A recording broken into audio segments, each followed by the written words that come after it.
जैसे जैसे दिन बीत रहे थे, युद्ध और भी खतरनाक होता जा रहा था। मध्य पूर्व का आसमान अब लगभग हर रात आग से भर जाता था। तेल अवीव, तेहरान, हाइफा और कई खाड़ी शहरों में सायरन बजते रहते थे। लोग रात में बंकरों में सोने लगे थे, लेकिन असली डर अभी सामने आना बाकी था। इजराइल का बड़ा हमला। लगातार मिसाइल हमलों के बाद इजराइल ने फैसला किया कि केवल रक्षा करने से काम नहीं चलेगा। इजराइल की सैन्य कमान ने एक बड़ा ऑपरेशन तैयार किया। इसका उद्देश्य था ईरान के मिसाइल बेस, ड्रोन फैक्ट्री और सैन्य कमांड सेंटर को पूरी तरह नष्ट करना। एक रात अचानक कई स्टेल्थ फाइटर जेट ईरान की सीमा के अंदर घुस गए। ये जेट इतने आधुनिक थे कि कई रडार उन्हें पकड़ ही नहीं पाए। कुछ ही मिनटों में ईरान के कई सैन्य ठिकानों पर भारी बमबारी शुरू हो गई। इस्फहान और तबरीज के पास स्थित कई मिसाइल गोदामों में बड़े बड़े विस्फोट हुए। तेहरान के पास एक सैन्य कमांड सेंटर भी गंभीर रूप से क्षतिग्रस्त हो गया।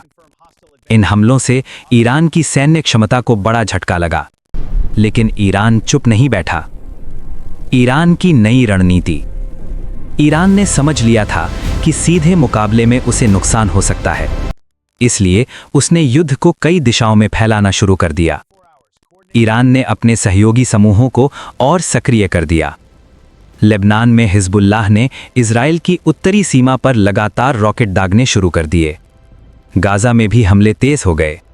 सीरिया और इराक में मौजूद कई मिलिशिया समूहों ने अमेरिकी ठिकानों को निशाना बनाना शुरू कर दिया। इससे युद्ध का क्षेत्र और बड़ा हो गया। समुद्र में तनाव। फारस की खाड़ी और लाल सागर में भी तनाव बढ़ गया। ईरान की नौसेना ने कई जगह युद्धपोत तैनात कर दिए। कुछ रिपोर्टों में यह भी कहा गया कि ईरान ने समुद्री रास्तों में बारूदी सुरंगें बिछाने की कोशिश की।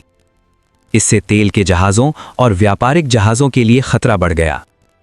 दुनिया के कई देशों ने अपने जहाज़ों को वैकल्पिक रास्तों से भेजना शुरू कर दिया। परमाणु हथियार का डर। युद्ध के दौरान सबसे बड़ा डर यह था कि कहीं ये परमाणु संघर्ष में न बदल जाए। इजराइल को परमाणु हथियार रखने वाला देश माना जाता है, हालांकि वो आधिकारिक रूप से इसकी पुष्टि नहीं करता। दूसरी तरफ ईरान पर लंबे समय से आरोप लगते रहे हैं कि वो परमाणु हथियार बनाने की कोशिश कर रहा है। अगर किसी भी पक्ष ने परमाणु हथियार का उपयोग किया होता तो ये पूरी दुनिया के लिए विनाशकारी होता। इसी कारण दुनिया के कई बड़े देश लगातार युद्ध रोकने की कोशिश कर रहे थे। कूटनीतिक प्रयास। संयुक्त राष्ट्र यूएन ने तुरंत आपात बैठक बुलाई। कई देशों ने युद्ध विराम की मांग की। यूरोप के कई नेता मध्य पूर्व के नेताओं से बातचीत करने लगे। चीन और रूस ने भी शांति वार्ता का समर्थन किया। दुनिया के सामने अब सबसे बड़ा सवाल था, क्या ये युद्ध यहीं रुक जाएगा या और भयानक रूप लेगा? दुनिया का डर।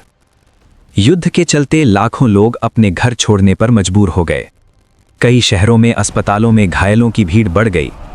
बच्चे, बुजुर्ग और आम नागरिक इस संघर्ष का सबसे बड़ा दर्द झेल रहे थे। दुनिया की टीवी चैनल लगातार यही सवाल पूछ रहे थे, क्या ये तीसरे विश्व युद्ध की शुरुआत है? उम्मीद की किरण। इतनी तबाही के बीच भी एक उम्मीद थी। दुनिया के कई देश ये समझते थे कि अगर ये युद्ध और बढ़ा तो इसका नुकसान पूरे विश्व को होगा। इसलिए लगातार शांति की कोशिशें जारी थीं, क्योंकि इतिहास ने बार बार दिखाया है कि युद्ध शुरू करना आसान होता है, लेकिन उसे रोकना बहुत कठिन।